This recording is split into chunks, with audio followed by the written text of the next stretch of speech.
Oi, meu nome é Juliana Cristina, você está no canal Amiga Bíblia, a nossa melhor amiga. A gente está estudando a carta de 1 Pedro, a gente vai ler capítulo 3, do versículo 13 até o 16. Aqui está falando sobre você deixar de fazer as coisas que é má e fazer as coisas que Deus nos chama.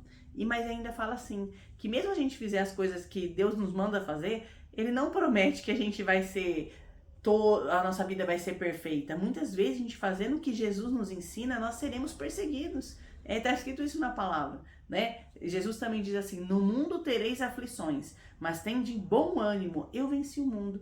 Então não desanime, mesmo que você está fazendo bem, praticando as coisas que Deus te ensina e está tendo sofrimentos, dificuldades, não desanime, porque está escrito isso na palavra.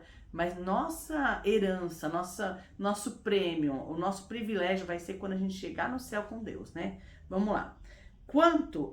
Quem há de maltratá-los se vocês forem zelosos com a prática do bem? Então, normalmente, você ser uma pessoa honesta, correta, segurar a língua, falar corretamente, quem que vai poder te acusar? Todavia, mesmo que venham a sofrer porque praticam a justiça, vocês serão felizes. Mesmo que você for perseguido por estar fazendo as coisas que Deus te manda, Deus te ordena, mesmo assim você vai ser feliz. Olha, fala de felicidade no meio de perseguição. Sim. Não temam aquilo que eles temem. Não fiquem amedrontados. Muitas vezes a gente se preocupa com o que os outros vão pensar, mas não se preocupa com isso. Se preocupa com o que Deus vai pensar de você. Entende isso? É muito profundo.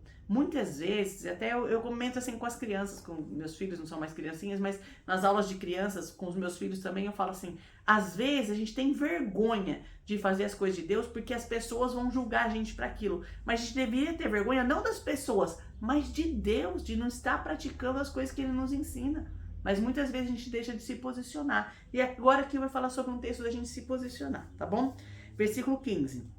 Antes de você temer as outras pessoas, outras coisas, antes, santifiquem Cristo como Senhor do seu coração. Eu já falei em outros vídeos que nós temos que ter Jesus como nosso Salvador, que vai nos livrar do pecado, da morte e vai nos levar para o céu. Mas aquele que tomou a decisão de ter Jesus como seu Salvador, também decide ter Jesus como Senhor. E vai colocar isso no coração de verdade, sabendo assim que quem manda na minha vida não são outras pessoas, a minha atitude não são movidas por outras pessoas, nem só pelo meu coração, porque o nosso coração é enganoso, mas nós devemos sim ter Jesus profundamente ligado ao nosso coração, sendo o Senhor do nosso coração. E diz assim, ó: estejam sempre preparados para responder a qualquer pessoa que lhe pedir a razão da esperança que há em vocês. Qualquer pessoa que perguntar assim: nossa, Juliana, o que você acredita das coisas de Deus? Esteja preparado para responder, com base na Bíblia. Isso é uma coisa muito importante, porque eu tenho visto que cada dia mais aumenta religiões, denominações e tudo mais. Mas muitas vezes as religiões em si, independente de ser cristão ou outras coisas, são pautadas em palavras humanas, não na palavra de Deus. A gente tem que pensar muito nisso. Será que os seus preceitos estão realmente ligados com o que Deus ensina? Eu não estou falando para você que você não deve ir para a igreja, ouvir padre, pastor, um líder religioso, mas nós precisamos nos questionar aonde está baseada a nossa fé, no que aquela pessoa falou ou no que está escrito aqui na palavra de Deus. É muito sério isso, porque as pessoas vão perguntar qual a razão da sua fé, de você ter alegria, de você ter esperança. Poxa, qual a razão da minha fé? Ah, não sei quem falou, eu vi um pensador falando, tem muitos pensadores hoje, tá na moda, frases de efeito, né? Eu tento no Instagram da Amiga Bíblia colocar apenas versículos bíblicos. Por quê? A palavra de Deus é viva. Existe, hoje em dia, todo mundo compartilha frases, maravilhoso, bonito, tem frases que tem sentido mesmo. Mas, gente, o que é verdade pura e verdadeira é a palavra de Deus, não são pensamentos humanos. Não são palavras eloquentes, bonitas de falar, expressões e tudo mais.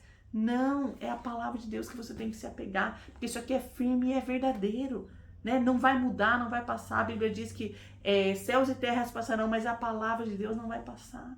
Que você possa pensar sobre isso e estar preparado para falar para as pessoas a razão da sua fé, sem dúvida, sem titubear, sem ficar Será que é isso? Não, fala a verdade, conforme, com base na palavra, tá bom? Diz assim: contudo, façam isso com mansidão e respeito, conservando boa consciência, de forma que os que falam maldosamente contra o bom procedimento de vocês, que estão em Cristo, fiquem envergonhados de suas calúnias. Olha só que coisa. Na verdade, quando a gente decide realmente ter uma vida diferente, decide realmente entregar nossa vida para Jesus como Salvador e Senhor da nossa vida, vai existir mudança na nossa vida. E às vezes isso inclui mudança de um grupo cristão, de uma religião, vamos dizer assim. Às vezes você vai começar a estudar as coisas de Deus, as coisas da Bíblia, e Deus vai te clarear a mente de tal maneira que você vai começar a frequentar outro grupo de pessoas cristãs. E as outras pessoas, e você não vai ter que ganhar no grito. Ai, agora eu sou dessa igreja, minha igreja é perfeita e tudo mais. Não. Fale com mansidão, né? Às vezes a gente tá pensando assim, religião não se discute e política não se discute. Mas a gente discute, a gente fala, não se discute na maneira de levar aquilo a ser uma briga. Mas nós precisamos sim nos posicionar com mansidão sobre o que a gente crê. Não do que exatamente a nossa igreja crê, mas do que a gente crê. E dentro disso você vai estar frequentando um grupo de igreja que são pessoas que também crê parecido com você, o máximo parecido com você. Nos vídeos atrás eu falei que a gente tem que ter o mesmo pensamento. Qual o mesmo pensamento? O pensamento de Cristo. Mas como a gente não está aperfeiçoado, às vezes cada um pensa de um jeito, mas o nosso pensamento tem que ser focado com o pensamento de Cristo. Nossa, hoje é bastante conteúdo, né? Mas eu quero deixar para vocês. Digam com mansidão a razão da sua fé. Saiba onde a sua fé está firmada. Tenha textos bíblicos guardados na sua mente para que você possa, sim, posicionar. Ah, qual que é a razão da minha fé? Por que eu creio nisso? Por causa que a palavra de Deus diz isso. Nós precisamos estar alicerçados na palavra de Deus. Não no pensamento humano, no achismo, em teorias humanas, que normalmente isso não vem de Deus. Que a sua base da sua vida, da sua fé, seja a palavra de Deus. Por isso eu reforço aqui, leia a Bíblia todos os dias, estude, medite e coloque em prática isso na nossa vida, na sua vida, como eu tenho me esforçado para colocar na minha vida. Eu não sou uma pessoa perfeita, mas se eu esperasse para ser perfeita para começar a gravar vídeo, a gente não ia gravar nunca, né? Porque a gente vai ser perfeito só no céu. Mas vem comigo, aprende a palavra de Deus todo dia, leia a palavra. A gente tem mais de 200 vídeos aí no canal para que você possa nem assistir um vídeo por dia. Leia a sua Bíblia, assista ao vídeo, busque sabedoria em Deus, busque praticar a palavra. Tenha sua fé firme na palavra do Senhor. Não desanima de viver essa vida maravilhosa, porque mesmo que você for perseguida diante das verdades que você tem aprendido, diante das mudanças que você tem vivido, Deus se alegra com isso, ó. Um abraço bem apertado para você, ó, bem apertado. Continua firme, não desanima. Curta, comenta, compartilha. Deus abençoe e até o próximo vídeo.